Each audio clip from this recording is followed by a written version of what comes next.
My family, ladies and gentlemen, once again,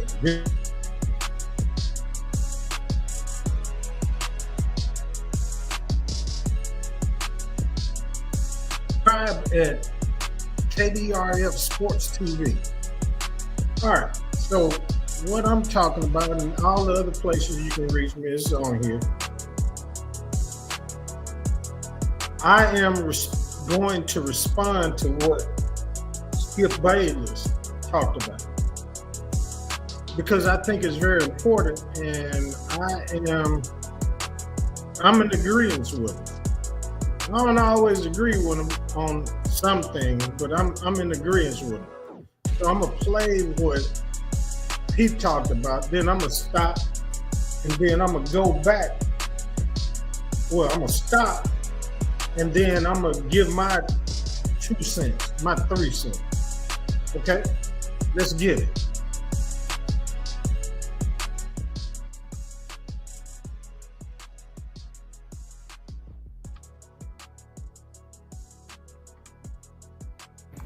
I'm about to unleash about Shedeur Sanders, brought to you by FanDuel, America's #1 sports book. I just watched what happened to Shedeur Sanders in the Cleveland Browns' third and final preseason game. And I'm outraged, I'm sickened, and I'm saddened. By the way, Shedeur continues to be treated in the National Football League now by those sorry-ass Browns and sorry-ass Kevin Stefanski.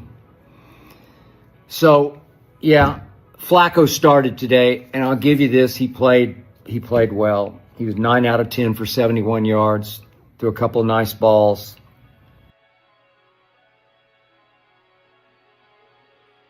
Okay, so first thing he said that I agree with,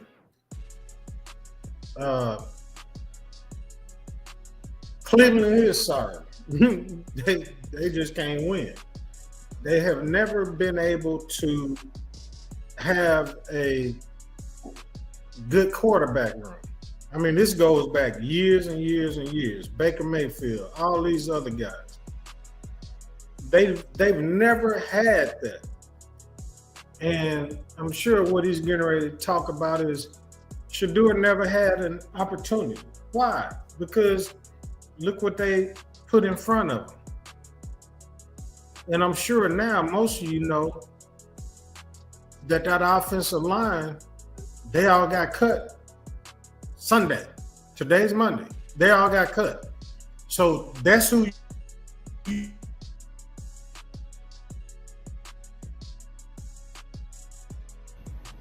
Dillon Gabriel played the second quarter and played well. He always plays well. I know him inside and out. I watched every snap he took for 2 years at the University of Oklahoma. Watched a lot of him at Oregon. He's a good little battler. He will, as he says, compete. He's a little better than Tua is, and he's sort of a carbon copy of Tua, also from Hawaii. But he's a little undersized. His arm's fine. But he went 12 of 19, had a couple of misfires, but 12 of 19 for 129, threw some nice balls. Touchdown pass, wide open to Drake Stoops, another Oklahoma guy. Way to go, Drake. Hope you make the squad. Don't know that you will. Shedeur got the third quarter, and then... Okay. Now,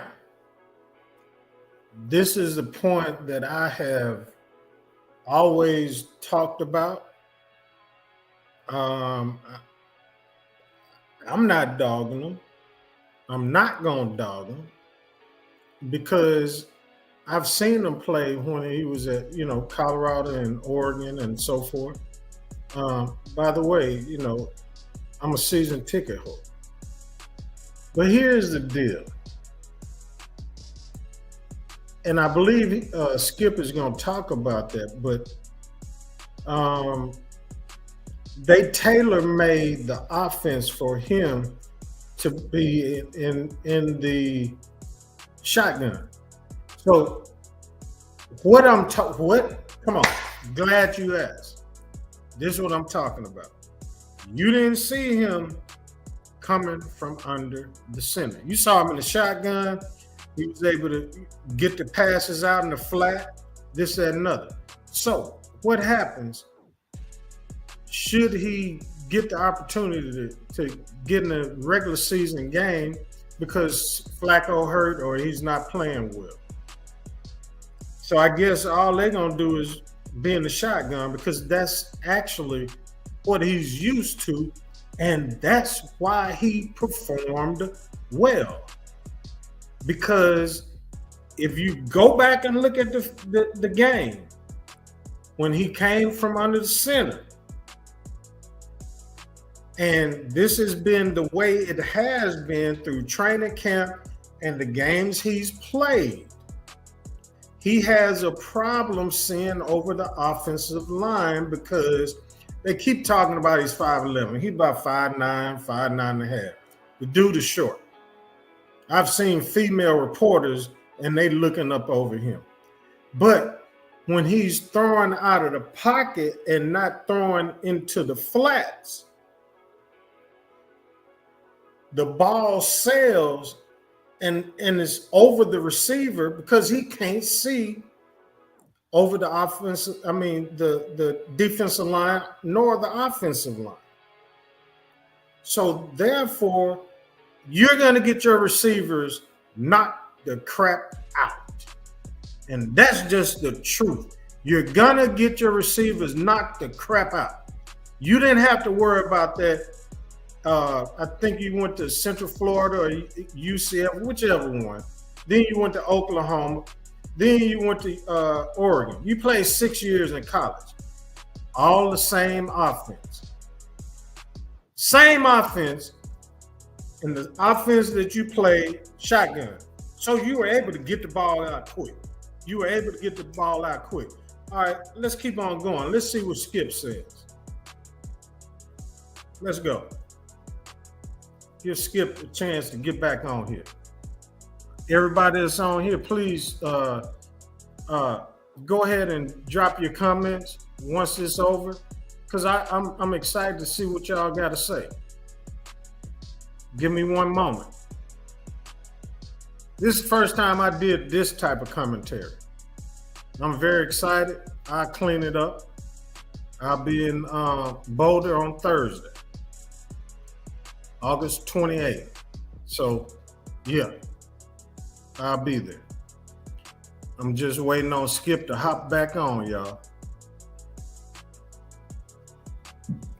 But in the meantime, in the between time,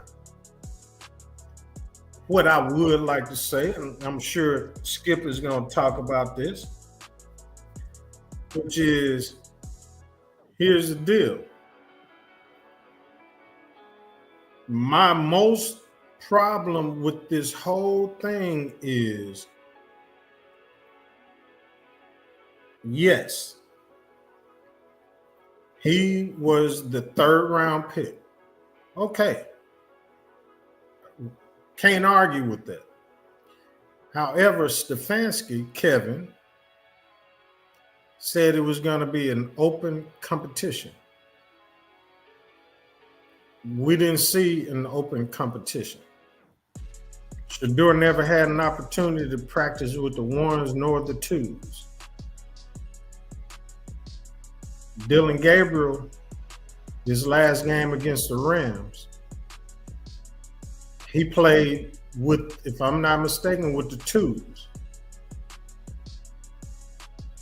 And they designed the offense which was fitted best for him to make him look good. Shedeur, on the other hand, he was playing with the 3s, 4s, 5s. Tell me how that makes sense.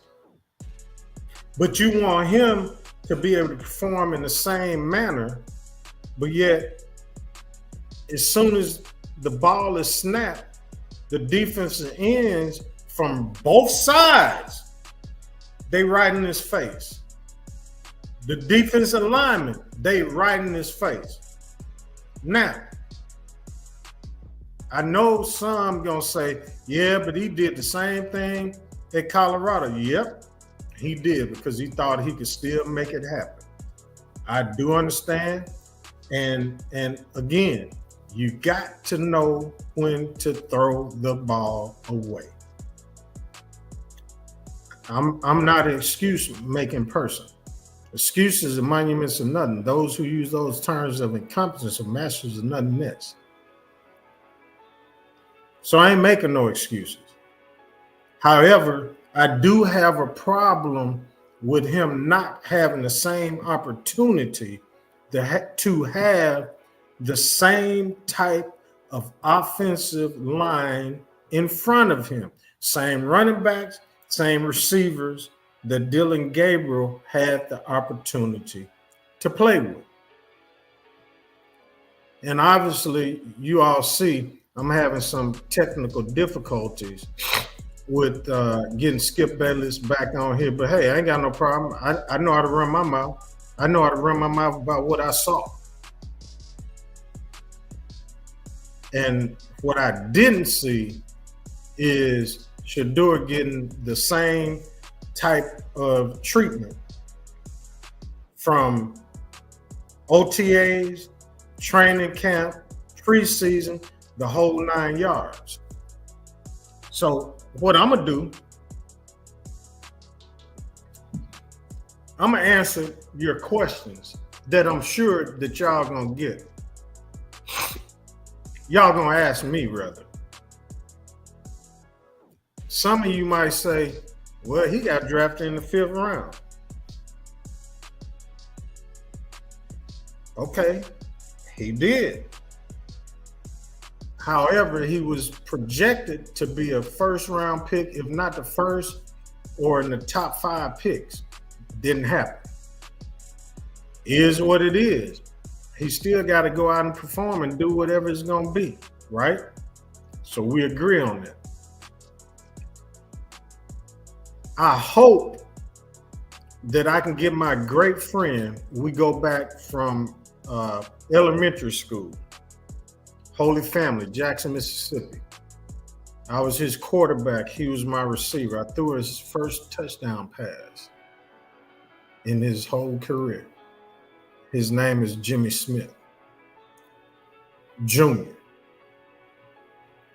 I hope that I can get him on here and just get his expertise.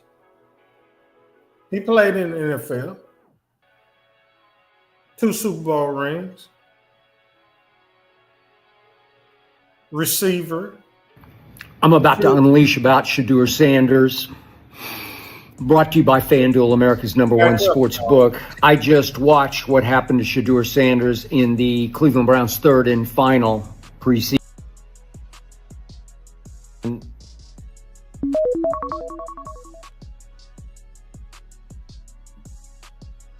All right, let's see what's going on. Sorry, y'all.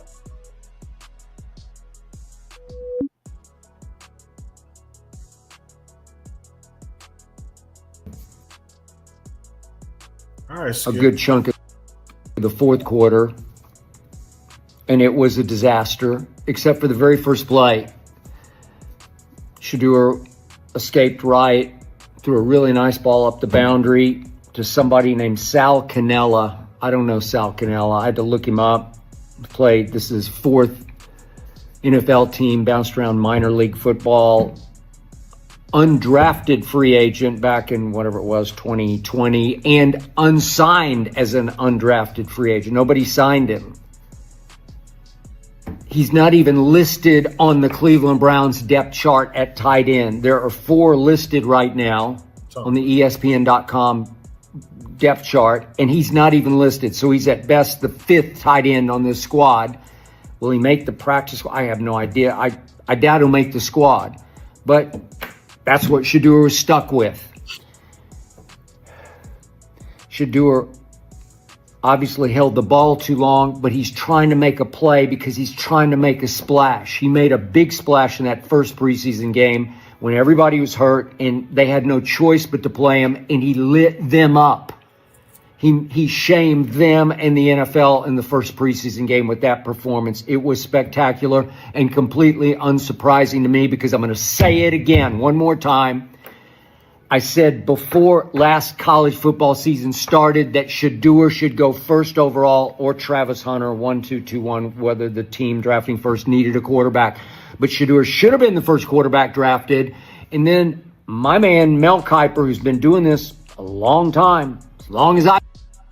Okay, so one question that I have, and then I'm going to go back to it.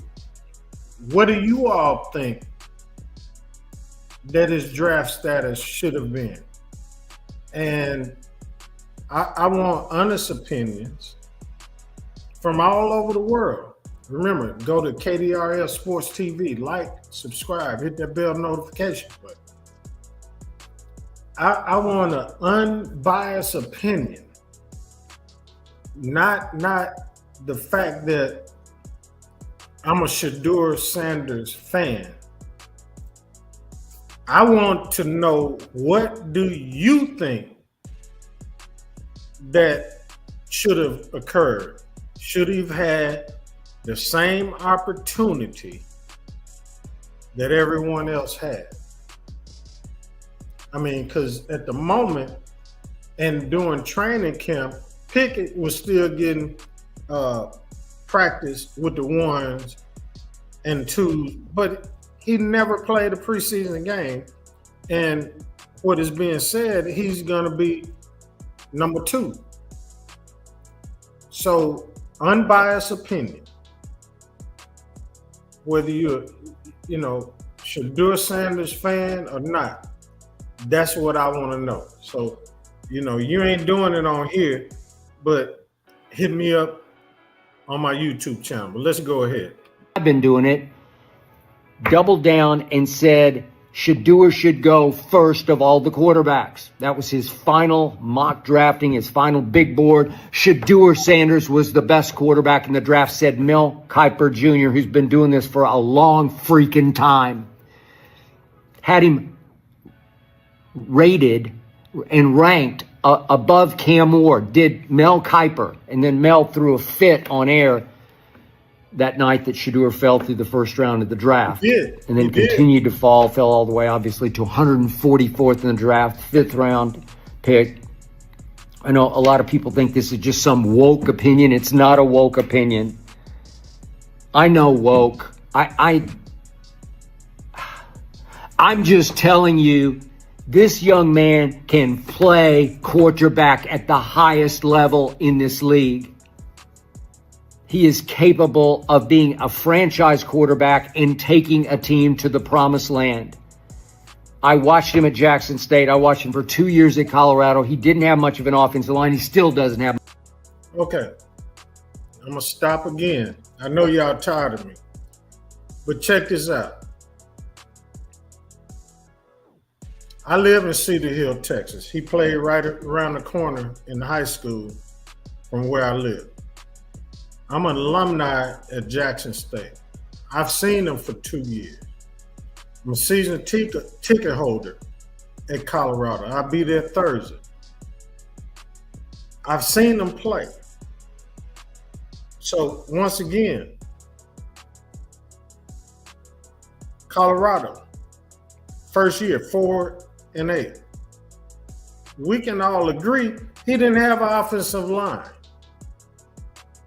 We all know that. So yeah, he had to scramble and do whatever he could do to get the receivers or the running backs or what have you.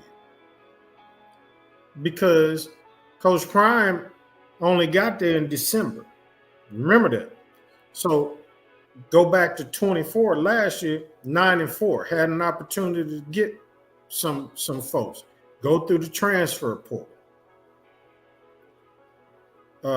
They're already saying this season they're picked. I want to say 11, between 11 and 14, 16 teams in the Big 12, and that's how low they're picked.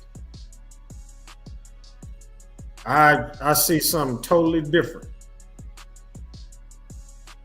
But the only reason why they saying that is because Shedeur, Shiloh, and of course the Heisman Trophy winner are no longer there. But I will bet you they have a better all-around team than they had the past 2 years. All right, come on, Skip. Let's get done. Let's get jiggy with it. Let's go. Much of an offensive line when he gets in the game, especially today. But he's got the whole package. He's got enough size. He's not huge, but his arm is Brady-esque. It's at least as strong as Brady's. He can run, as we saw in the first preseason game. He can move. But the main things he has are poise and command and leadership intangibles that he got from his father. I think the greatest athlete who ever played any sport, Deion Sanders. He got some of Deion's personality, his charisma, his captivation. And what he got that Deion didn't have was an arm. He doesn't have Deion's speed, but he got an arm that his father never had in baseball. His father was really a good baseball player, but not much of a put-out guy from center field. He could just run balls down. Shedeur is deadly accurate, led the nation in percentage, in completion percentage. Shedeur is a... All right, hold on. Stop the press. There are two things that he never got compliments on. First thing is they said he's just as slow as molasses. Well, I've seen him in person. I met him. I got pictures and photos of me and him rapping in Boulder. But if you look at the game when they played against Carolina, he didn't appear to be too doggone slow. Every quarterback, number one, let's make sure we understand this. Shedeur is a pocket passer. So I hope many of you understand what that means. He ain't the person that's going to be running and running and running. That's not him. He is Tom Brady-esque. Tom Brady was super slow. He ran in the 5s, if not the 6s. But what you gonna say about what he did? All them Super Bowls, he stayed in the pocket. You feel me? Shedeur is not as slow as many think. And then they talking about his arm strength, he got it. So check your sources before you get on and talk all that bull crap.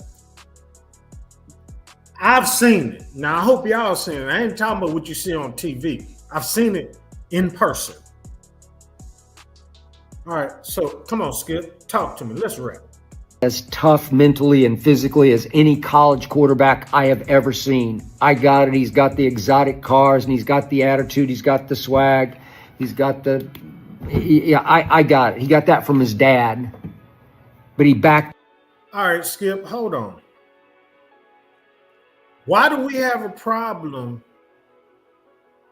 with having a car? High-dollar car. I saw the cars. He invited me downstairs to look at that spaceship. Do I really care for it? No, but I saw it. I was happy for him. Why do we care about him and the jury? Why does that matter? I met his jewelry. He out of New York. But why do we care about all that? Many of us, guess what? We wearing the same jewelry and it didn't have nothing to do with him. We've been doing this long time ago. I used to wear all that. In fact, I need to get me some. Yeah, I'm 56 years old, but I need to get me some bling. But we, on the other hand, when I say we, I ain't talking about whether it's black folks, white folks, Asian, whatever, don't care. But what we do is we worried about the perception instead of the actual person. But see, to know them, you have to meet them, which I've done. Then you'll understand something totally different. You'll understand the pedigree and how he was actually raised. All right, let's keep going. Come on now. Come on, Skip. Let's go. Did game after game, throw after throw. You want to talk about clutch toughness? It's Shedeur, and he gets stuck in Cleveland because he said some things in the pre-draft process. He said some things to teams at the combine that were straight, chip off block sort of things that he shouldn't have said. Came across as incredibly arrogant. And the word of mouth, it's not like there's a memo sent out, but the word of mouth all around this league was, let's teach him, and especially his daddy, a lesson. Let's just put them in their place. It was. All right. So this is the last thing I'm going to listen to with Skip. So what do you think about that? Do you believe that that's what the NFL was doing?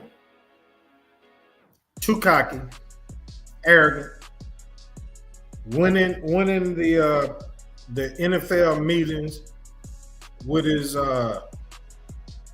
headphones on. Didn't know how to read the chalkboard. But we all know that when it came to him and the Giants, he didn't even have their play plan. So how was he gonna say what he could do in this and this? It was all photographed. So if y'all want to look at it, go look at it. He didn't even have that before him. So how is he gonna tell them this is what I'm gonna do in this particular situation? Many people, many franchises passed him up because he's rather flamboyant. He got money. Don't need their money. You already see what's going on with Cleveland. Oh, by the way, he made the 53-man roster. He don't need their money. 4 years, 4 point whatever $1 million, $1 million a year. His agent gets 3% of that. But don't make a mistake. Leading the NFL in jersey sales. Go check out his contract, y'all. Go check out his contract. His contract states that he gets all the name, images, and likeness. Anything that deals with him that sells, he gets his percentage. And it goes straight to his bank account and not the NFL. How you like me now? See, I'm preaching. I'm telling you what it really is. At this moment, last check, $240 million, he's received $14 million. And you think they like that? You think that they like a person fifth, 5, 1, 2, 3, 4, 5, 5, fifth round. But that's in his contract. The money goes to him. I forget the actual percentage, but I know weeks ago, $240 million that the NFL has made, and he's made 14 million. Not to mention his Nike contract, the shoes, all of that kind of stuff. That's why, folks, hey, that's why they don't like it. But hey, it's all good. I wish no harm on Flacco, Pickett, Dylan Gabriel, Shedeur. I hope everybody is, they are healthy. But 6-8 games, I don't feel that Flacco will continue to be playing. I believe he'll not necessarily hurt, meaning he got hurt, but I think his stats will show for itself. Now, at that point, what I'm hearing, Pickett gonna be still QB2. But then also I'm hearing might be a trade. Don't know. And then here comes the equalizer. I would love to see what Dylan Gabriel will be able to do. And then you got at that point, Shedeur will have the opportunity to play with the ones. That will be a sight to see. And make sure you understand. I am not a Cleveland Browns fan by no stretch of the imagination. I do not like them. But, and I'm gonna get off on on this right there. But we just gotta see what happens. And this will be an interesting season simply because they got some first round picks this coming year. I mean, for the 26th season. So, do they already have their starter for the next 10 years? Or are they going to rely, because everybody says Arch Manning is going to be the number one draft pick. I want to see that. I want to see how good Arch Manning is going to be. And we going to see that. First game, Texas, Ohio State. We will see about that. And then what happens? All right, this is KD. I thank you all for joining me. This was actually longer than I expected. But hey, I thank y'all for just paying attention. But don't forget, like, subscribe, hit that bell notification button. Go to KDRF Sports TV. This is KD, and I'm hitting it live. And this is how the way I'm going to do it from now on. Come on. I will be in Boulder on the 28th. I'm going to be hitting it. Come on, y'all. Let's go. Oh, and you got to know, I'm still getting jiggy with it. Ain't nothing stopping. Come on. Let's get it. Oh, yeah. This KD. Oh, and this is not Hulk Hogan. Blessings, peace, happiness, and love. And I'm out. And remember, I'm still getting jiggy with it. Oh, yeah. Love you.